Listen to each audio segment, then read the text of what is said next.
Capítulo 7. Apontamentos novos. Afastado do conúbio permanente com Mariana, graças à interferência dos benfeitores espirituais, Guilherme esteve todo o tempo em tratamento especializado, de modo a refazer o campo mental, secularmente abalado pelo ódio infeliz e destruidor.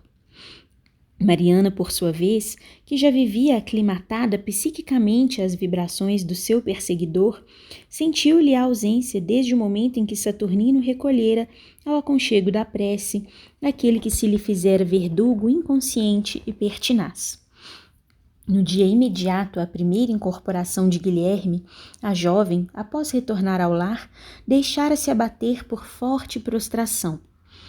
As emoções suportadas durante aquele dia, a expectativa dolorosa e frustrada quanto ao desejado colóquio com o namorado, a presença da senhora Aurelina e o reencontro com a genitora gastaram-lhe as resistências psíquicas e físicas, desde há muito vilmente vampirizadas pelo comparsa desencarnado.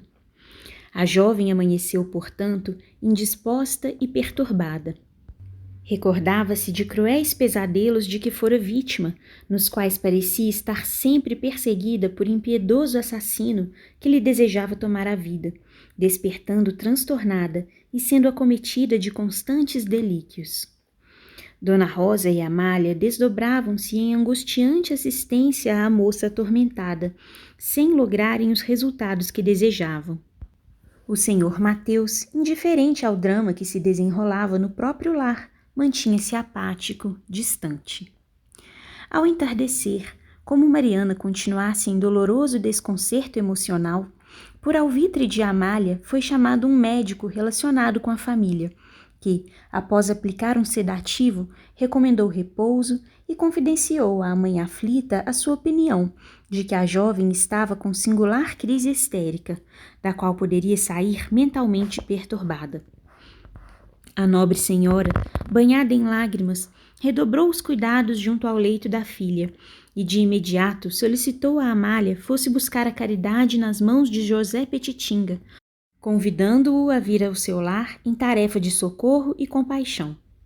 O servidor fiel do Evangelho, à hora aprazada, tendo-nos antes convidado, compareceu, conosco, solícito ao lar dos Soares, e fomos conduzidos ao quarto em que a moça dormia, visivelmente agitada. Depois de demorada concentração e de sincero recolhimento por meio da oração, Petitinga, amparado carinhosamente pelo irmão Saturnino, fez demorada aplicação de passes na jovem, que lentamente se foi acalmando até que o sono se lhe fez reparador, tranquilizante.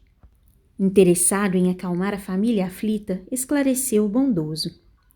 Mariana, conforme verificamos nos trabalhos espirituais da noite passada, vinha sendo vítima de uma obsessão em grave desenvolvimento.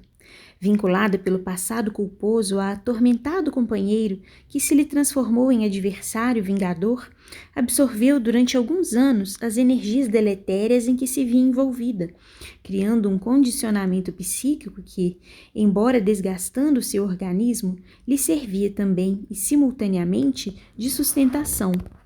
Libertada da constrição perturbadora, conforme acompanhamos durante os trabalhos obsessivos, ressente-se e padece as consequências da falta de fluidos pesados. E desejando elucidar com mais segurança, acrescentou: é como alguém que, ambientado a uma região de ar viciado, repentinamente fosse trasladado para um planalto de ar rarefeito e puro, o que produziria natural sensação de mal-estar, asfixia e tontura. Depois de uma pausa mais longa, como se rebuscasse os refolhos da memória, inspirado pelo seu espírito guia, adiu: tenho a impressão de que os labores socorristas da noite se alongaram durante as horas do sono. Estão-me impressas na mente, desde esta manhã, diversas cenas que me recordam serviços espirituais junto a Mariana, seus familiares e o espírito perseguidor. Estou certo de que o processo em estudo se alongará ainda por algum tempo e de que teremos que evitar muitos esforços no sentido de equacionar os problemas que se misturam no drama dessa obsessão, muito característica, aliás. No momento, vejo Saturnino que, assentindo com gesto peculiar da cabeça, nos conclama a paciência, a oração e a vigilância. Mariana não está desamparada, mas se faz mister carinhosa assistência e muita dedicação, até que se possa recobrar do doloroso embate, cujo pórtico de libertação somente agora vislumbra, tendo muito caminho a percorrer. Viemos diariamente aplicar-lhe passes e instruí-la espiritualmente como o caso requer, de modo a que ela aprenda a sintonizar em outras faixas do pensamento espiritual e moral, a fim de contribuir eficazmente para a própria regeneração íntima e recuperação da saúde. Despedindo-se gentilmente dos familiares visitados, sob visível gratidão de todos, ao chegar à rua, Petitinga prosseguiu explicando-me, assumindo essa atitude que lhe era habitual. Ocorre que, despertados os centros da memória subconsciente, Mariana se vê agredida pelas próprias imagens desequilibrantes que acalentou e que se podem transformar em infeliz processo de loucura. Loucos não são somente os que são vítimas de infecções específicas, os que têm lesões cerebrais, os que sofreram traumatismo craniano, os que padecem de tumores no cérebro, os esquizofrênicos e outros tantos que se apresentam sob causas outras. Não apenas os obsidiados por entidades desencarnadas. O enfermo mental, classificado em qualquer nomenclatura, é espírito perseguido em si mesmo, fugitivo das leis divinas, refugiando-se numa organização psíquica que lhe não resiste aos caprichos e se desborda em alucinações até a alienação total. Muitas recordações infelizes de existências passadas podem, repentinamente, assomar à consciência atual, libertadas dos depósitos da subconsciência, criando estados patológicos muito complexos. Essas evocações podem tomar dois aspectos distintos: remorso inconsciente a se manifestar em forma de autopunição, como buscando reparar o mal praticado, e recordação tormentosa, persistente, gerando a distonia da razão e o desequilíbrio do discernimento. No caso de Mariana, a segunda é a hipótese que melhor se lhe ajusta. Fez silêncio. A noite convidava à meditação. As ruas calmas da cidade ensejavam marcha lenta e agradável. Interessado em clarificar o problema, aduziu.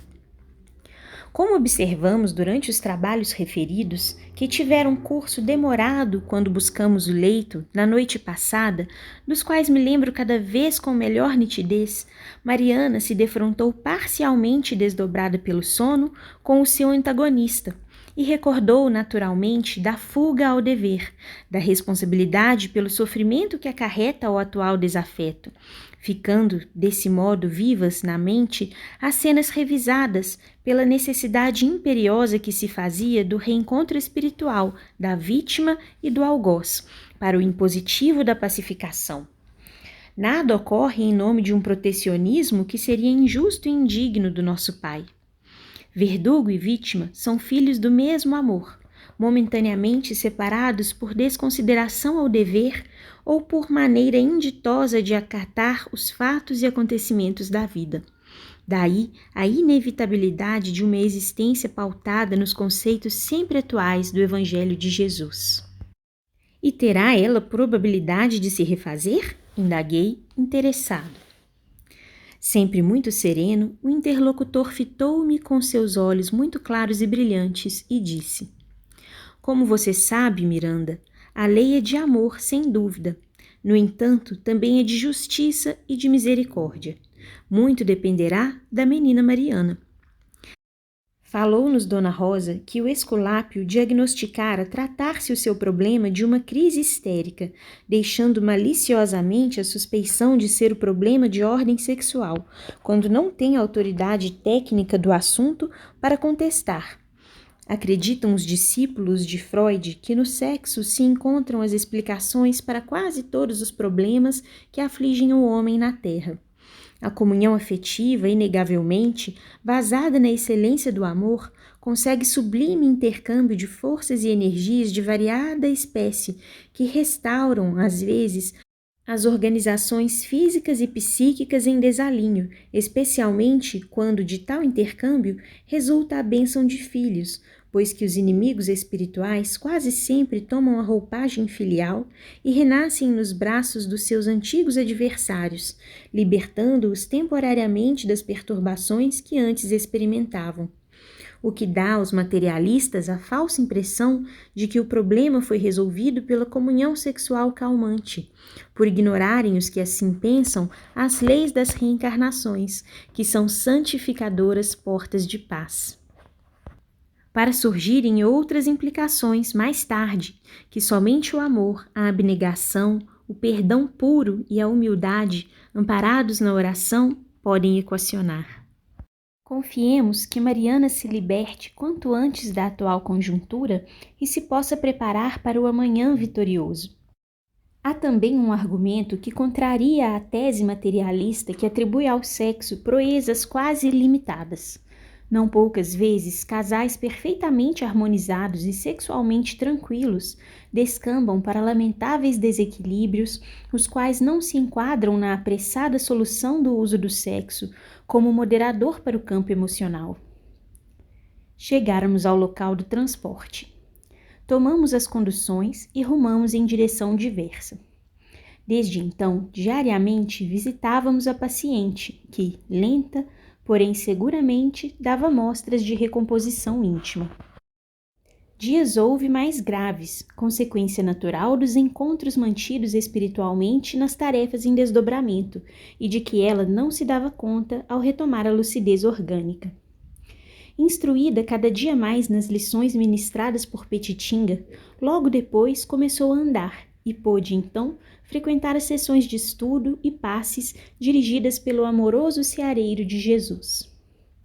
De quando em quando acordava agitada, revendo-se em terras distantes, experimentando tormentosas agonias compreensíveis. Petitinga, inteirado do processo de obsessão, conforme prosseguiam os serviços espirituais nas diversas reuniões especialmente convocadas por Saturnino para tal mister, quanto estávamos nós próprios, auxiliava a enferma, esclarecia, ministrava passes, orava, conclamava, otimista, aos serviços da esperança e do amor. Concitou-a várias vezes a aproximação afetiva com o Sr. Mateus, que, sempre reservado, apresentava já alguns sintomas característicos da psicose senil. Ele que também estava menos azorragado pelas tenazes de Guilherme, ora em tratamento. Graças às palestras edificantes do generoso expositor, o lar dos Soares se foi transformando, não totalmente, produzindo uma atmosfera de entendimento relativo, que resultava em bem geral. O caminho a percorrer, no entanto, era ainda muito longo. Passaram-se apenas 4 semanas desde o choque entre filha e pai, quando tivera começo o serviço da desobsessão. Na noite imediata ao encontro malogrado, Adalberto, refeito do problema gastrointestinal de que fora vítima, procurou informações sobre Mariana, vindo a saber, por pessoa amiga, de que esta se encontrava enferma. Solicitou então, logo depois, permissão a Dona Rosa para visitar-lhe a filha, no que foi atendido pela generosa matrona, embora sem atinar com a razão que o levava a este impulso. Sem compreender o que ocorrera, Adalberto não pôde ocultar a singular surpresa que o acolheu quando visitou Mariana.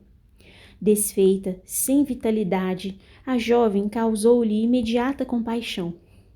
Fitando-a em silêncio, repassou pela mente pouco afeita a cogitações mais elevadas os planos que animara até quase às vésperas, deixando-se arrastar por abençoado arrependimento. Vendo a sua quase vítima, indefesa, quase desfalecida, um sentimento novo de afeição começou a brotar no seu espírito, compreendendo a necessidade de imprimir diferente rumo às suas atitudes. A vida física, junto ao leito da namorada, lhe parecia tão rápida e enganosa. Agradecia a Deus, sem palavras, a enfermidade que o impossibilitara de ter ido ao encontro com a jovem, sem entender de como tudo fora estabelecido pelos emissários do bem.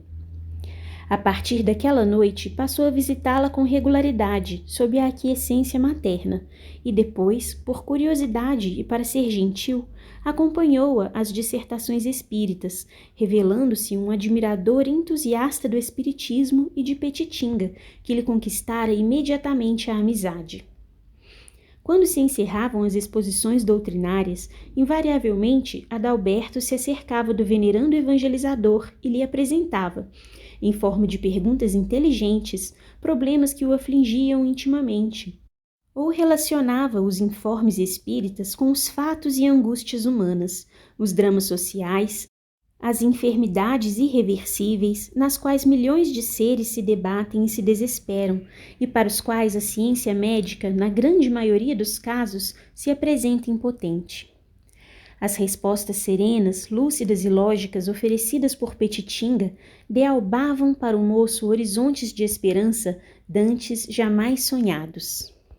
Mariana, conquanto muitas vezes permanecesse de semblante turbado por funda melancolia, invadida por macilenta palidez da face, registrava as lições novas nos refolhos da alma com viva emoção. Vezes outras, enquanto recebia o recurso do passe, deixava-se dominar por choro convulsivo e desesperador, tomando um facies de desespero, como se visões pavorosas lhe assomassem à mente, após o que caía em prostração. Petitinga, sempre interessado em nos ajudar com esclarecimentos diante da jovem adormecida, explicava. Essas crises procedem de visões por parte de Mariana, dos seus perseguidores espirituais, pois que estes, amparados, não a inquietam no momento.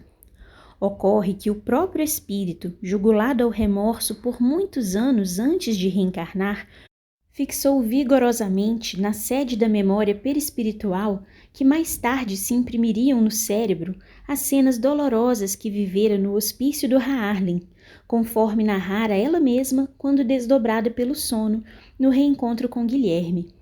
O corpo é sempre para o espírito devedor, devedores que reconhecemos ser todos nós, sublime refúgio, portador da bênção do ouvido momentâneo aos males que praticamos, e cuja evocação, se nos viesse à consciência de inopino, nos aniquilaria a esperança da redenção. Quando viciado por indisciplina da nossa vontade, ele envia aos recônditos do espírito os condicionamentos que se transformam em flagício, passando de uma reencarnação a outra até que se depure, libertando os centros da vida das impressões vigorosas que o sulcaram. Na mesma ordem, os erros e os gravames praticados pelo espírito em processo evolutivo são transmitidos ao corpo, que os integra na forma, assinalando nas células os impositivos da própria reparação, a se apresentarem como limitação, frustração, recalque, complexos da personalidade, como outros problemas e enfermidades que são as mãos da lei divina, reajustando o infrator à ordem.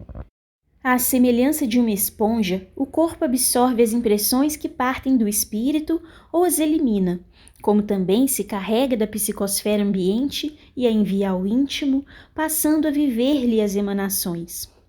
Abençoar, portanto, esse doce jumentinho, como o chamava meigamente Francisco, o santo de Assis, com disciplina e educação, é dever que a todos nos devemos impor a benefício próprio e que não podemos postergar.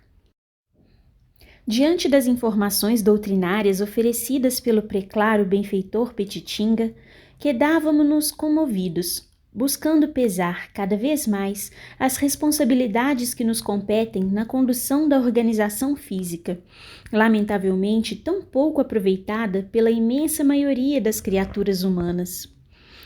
Enquanto se desenvolviam os labores socorristas a Guilherme e simultaneamente a Mariana, os implicados mais diretamente nas malhas do sofrimento redentor, ela apresentava sinais de reequilíbrio, enquanto registrávamos os benefícios que a todos nós alcançavam graças à aplicação da caridade fraternal. Fim do capítulo.